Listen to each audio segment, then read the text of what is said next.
When I first saw Avicii on stage, I would have done anything to be him. He must be the happiest man on earth, I said. He had it all. The travel, the lifestyle, performing to thousands, the success. But things aren't always what they seem. Success, money, travel, and even a smile doesn't mean happiness. And the face we show the world is often just the best mask that we could find to get through the day. We're following some sad news from the music world. EDM star Avicii has died. He was found dead in the city of Muscat, Oman. Avicii's death was initially mysterious because he had been spotted on this vacation in Oman, taking pictures with fans and seemed reasonably healthy and in good spirits. Avicii's family released a heartbreaking statement that hinted the DJ may have taken his own life. It reads in part, he really struggled with thoughts about meaning, life, happiness. When I first saw Robin Williams, I thought he was the funniest person on earth. He made me laugh hysterically. The type of person that must always be joking, laughing, and happy. The characters, the movies, the stand-up comedy, he was the best. But mental illness doesn't care how successful you are, and being funny isn't the same as being happy.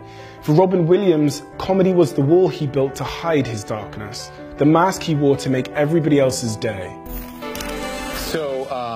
I hate to have to report this. We got some news during the show that that Robin Williams has passed away. He was one of a kind. He's one in a million. He's like unbelievable. The 63-year-old was secretly battling depression, anxiety, and paranoia, which drove him to take his own life, hanging himself with a belt. When we see a sign on a car that says baby on board or handicapped driver, naturally we're more patient with the driver. We slow down and give them space to drive because we know there's a vulnerable person inside. Would we be so considerate if the sign wasn't there? I can almost definitely say no.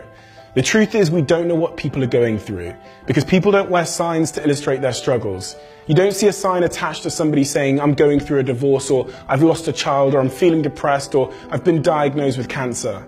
If we could visually see what those around us were going through, we would definitely be kinder.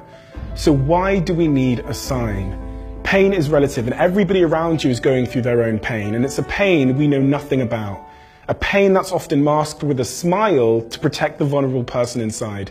Whether we know what's going on or not, we have to treat everybody as if they're wearing a sign that we can't see. Mental health issues are invisible illnesses that don't always look the same from the outside. You can have everything in the world but still be unhappy. And that's not because you're hard to please or you're just never satisfied. It's because pain, sadness, and depression do not discriminate. We often make the mistake of thinking the answer to our happiness lies in having the life of somebody else, without realizing that many of the people we wish we were are going through struggles so painful that they wish they were someone else too. I had depression. I wish I had someone at that time that could just pull me aside and say everything was going to be okay. I was at a real low point.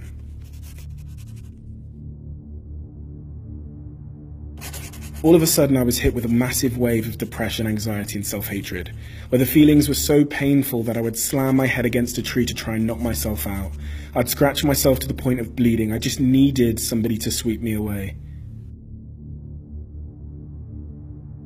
I had depression. I didn't eat.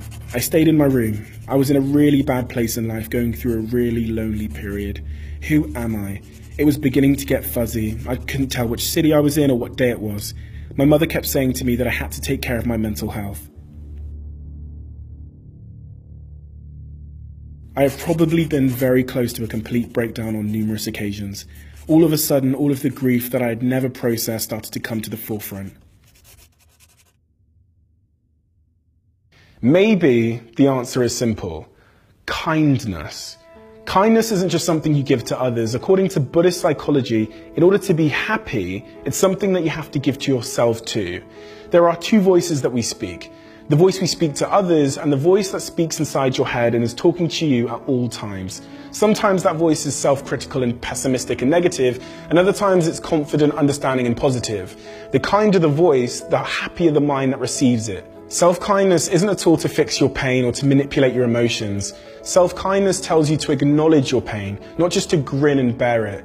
It helps you to realize that we are equally imperfect as everybody else around us. It tells you to speak to yourself in a more understanding, gentle, and positive manner, and it teaches us that tough times are part of the human experience, not just our own experience.